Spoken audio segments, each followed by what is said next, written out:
Hey there, everybody. Andy here from Legendary Tales, and welcome back to Tales of Legend, a tabletop role-playing game for your worlds, your heroes, and your stories. On this episode of How to Play, we are going to talk about status effects and damage properties in Tales of Legend. Whether you are poisoned, petrified, shocked, or blown up, each damage property and status effect has a different way to affect combat in the game and allow for your heroes different tactical options, as well as giving your foes terrifying abilities. Thanks for joining in. Now let's begin. Let's take a look at the status effects section of the free rules. There are 12 total status effects in Tales of Legend. Unlike other fantasy RPGs, I didn't want to waste time defining the same mechanical side effect for different things. For example, in a lot of games, you have the blinded condition, which is mechanically similar to the poisoned condition, which is mechanically similar to the frightened condition, etc. In Tales of Legend, we have the afflicted status effect. Whether you are poisoned, blinded, frightened, cursed, or however else you want to flavor it, you are afflicted and deal with the mechanical consequences of being afflicted. Speaking of which, afflicted is our first status effect. When you suffer from being afflicted, you are unable to add your aptitude die to any rolls until it is removed. This is our version of disadvantage if you are familiar with that rule in other games. Note that this is for all d20 rolls, aspect, aptitude, or any other situational benefits that would allow you to gain or maximize your aptitude die is completely ignored while you are afflicted. Next, we have agony. This is your bleeding, burning, acid, or otherwise damage over time effect. At the beginning of the creature's turn, they roll their aptitude die and take resolve damage equal to that roll. Typically, agony can be ended with the recover action, but that's up to your Legend Master. Next up, we have the concealed status effect. This one is a positive status rather than a negative one. Whether you are hiding or invisible, when you are concealed, creatures cannot see you unless they have special senses, have a passive detect that beats your conceal roll or spell difficulty, or if they are able to find you with an active aspect roll like search. Also, when concealed, a foe you target with an attack that doesn't know you are there provokes an opening, allowing you to maximize your aptitude die to the roll. And you cannot be targeted for attacks unless the attacker is within melee range. And if the attacker still can't see you in melee range, they lose their aptitude die to attacks against you, as they are striking blindly. This will come up specifically in Total Darkness or if you are magically concealed. Now we have the Fallen status. Pretty easy to understand. If you are fallen, you are lying on the ground. You might have chosen to fall to the ground, or you might have been forced there. Mechanically, when you are fallen, you find it easier to be concealed, and have ranged accuracy rolls against you lose any aptitude die they would have. Those are the positive parts. The negative aspects of fallen are that you can only crawl 5 feet with a move action, and you provoke openings to melee attacks against you. That means that foes maximize their aptitude die against you if they attack you with a melee weapon while fallen. This makes Fallen a powerful status effect for melee heroes. The Fallen status can typically be removed with the recovery action. Now we move on to Hampered.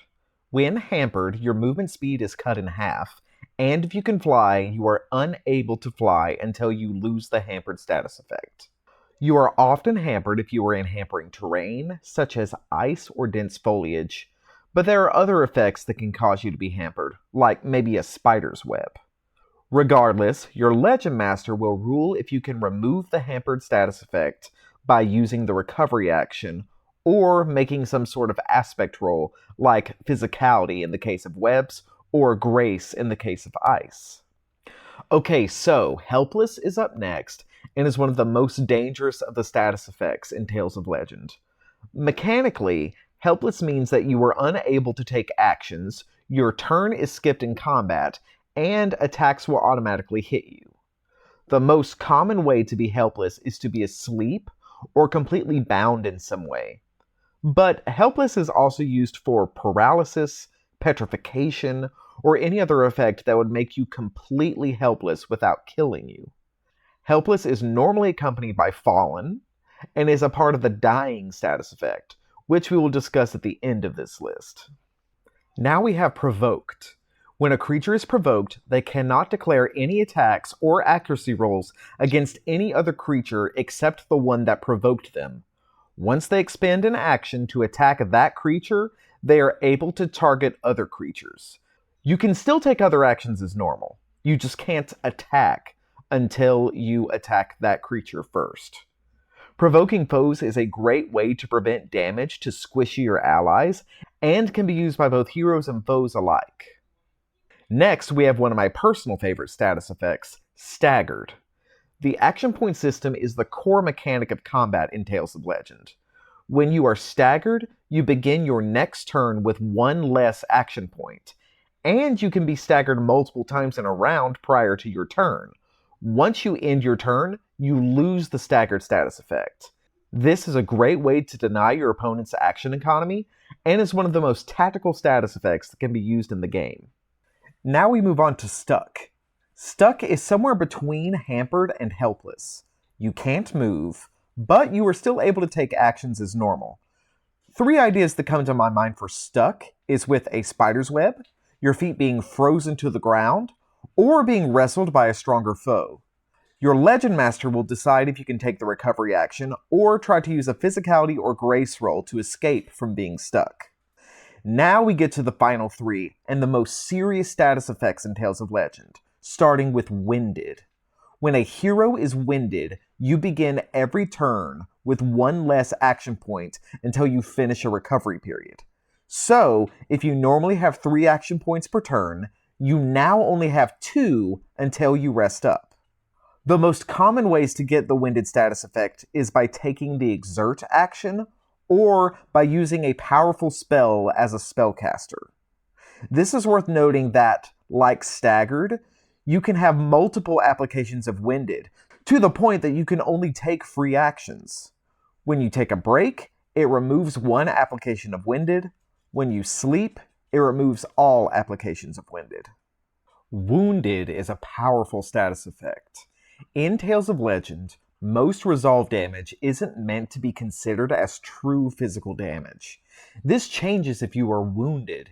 You become wounded when you lose half or more of your total resolve with a single source of damage, or from the combined attacks of a single creature within their turn.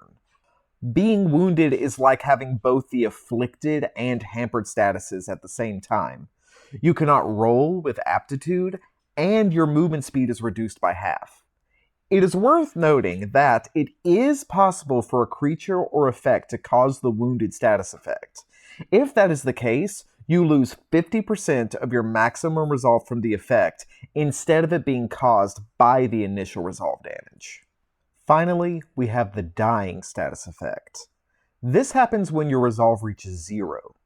You gain the Fallen, Helpless, and Wounded status effects all at the same time. And nothing can be done to aid you until the Dying status effect is lifted through some sort of spell, item, or bonus. Then, in order to lift the Helpless status, you must have at least 1 resolve. However, you will still be wounded and fallen. If you spend 1 minute or 10 rounds of combat with the Dying status effect, your hero dies. And that covers the 12 status effects in Tales of Legend. I hope you find these quick to learn and easy to implement after some play. Now we move on from status effects to damage properties. There are 10 damage properties in Tales of Legend. Each of them are capable of wearing a creature down and delivering a mortal blow. Each of the 10 damage properties are split into 3 categories: physical, elemental, and transcendent. Let's start with physical damage properties. Here, we have 3 different options: crush, slice, and stab. Crush damage deals with blunt force, and can be caused with rocks, fists, clubs, maces, or any other form of brute force. Slice weapons deal with cutting, and is typically done with things like swords, axes, and claws. And finally, stab damage deals with impaling, and is caused by things like daggers, teeth, or spears. Now, before we move on, I need to talk about damage property effects. Each damage property can be used to inflict a secondary effect, typically one of the previously mentioned status effects. The way a creature inflicts their damage effect is by first hitting with an attack, Then, expending an additional action point, rolling a second accuracy roll. And if the second accuracy roll also succeeds, the creature imposes the status effect on the target. A crushing attack can inflict the fallen status. A slicing attack can inflict the agony status. Stab works a little different, however. When you expend an action point after stabbing, you increase the critical hit chance by 1. Let me be more specific. Unless otherwise modified with bonuses and gear, you typically critically hit when you roll a 20 on an accuracy roll. But let's say you roll a 19 with a stab weapon. You can then expend an extra action point to critically hit on that roll of a 19. Also, this does not require a second accuracy roll, like the other two. Now we move on to elemental damage, which can be inflicted by both mundane or magical sources. We have 3 options here: burn, chill, and shock.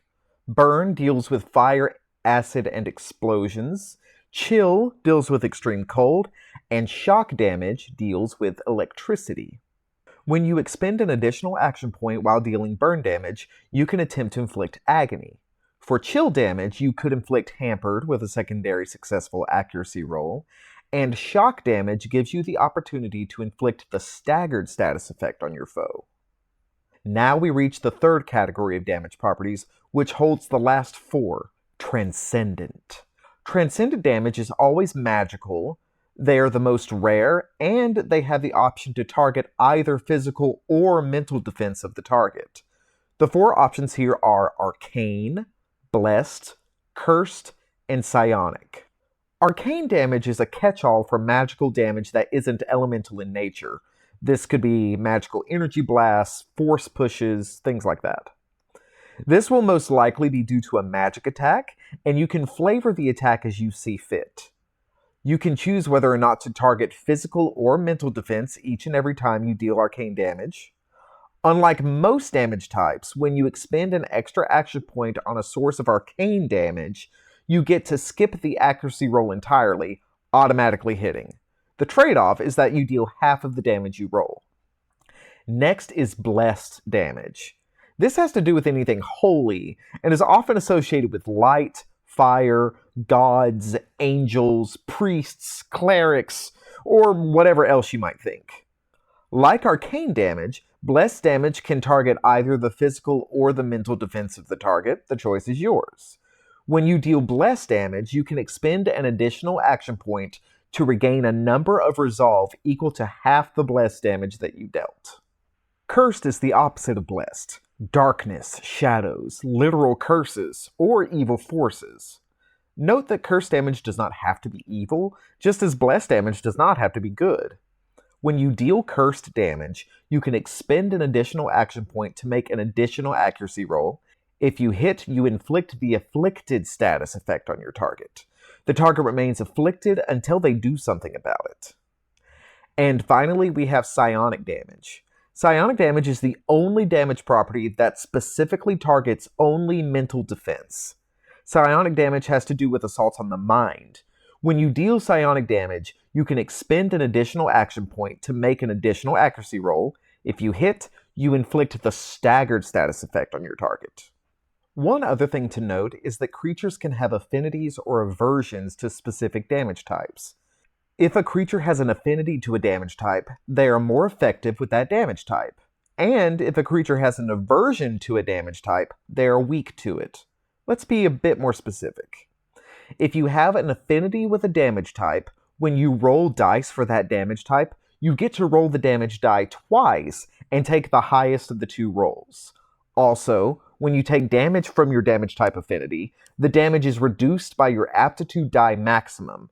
So, if your aptitude die is 4, and you take 8 damage from a damage type you have affinity with, you take 4 instead. On the contrary, when a creature has an aversion to a damage type, when they are struck with that damage type, they take additional damage equal to the aptitude die maximum of the creature that attacked them. Not only that, but if a status effect based on that damage property is attempted against the creature, it automatically succeeds with no secondary roll required. And that concludes everything you need to know about status effects and damage types in Tales of Legend. Thanks so much for joining me today. If you like what you see, please consider liking and subscribing to the channel, checking us out at legendarytalesrpg.com, and please join our Discord server. We're trying to build a community around Tales of Legend for those interested in learning more, asking questions, or playing with the system. For our next How to Play, we will be going over all of the action options in Tales of Legend. I hope to see you there. Have a wonderful day, everybody.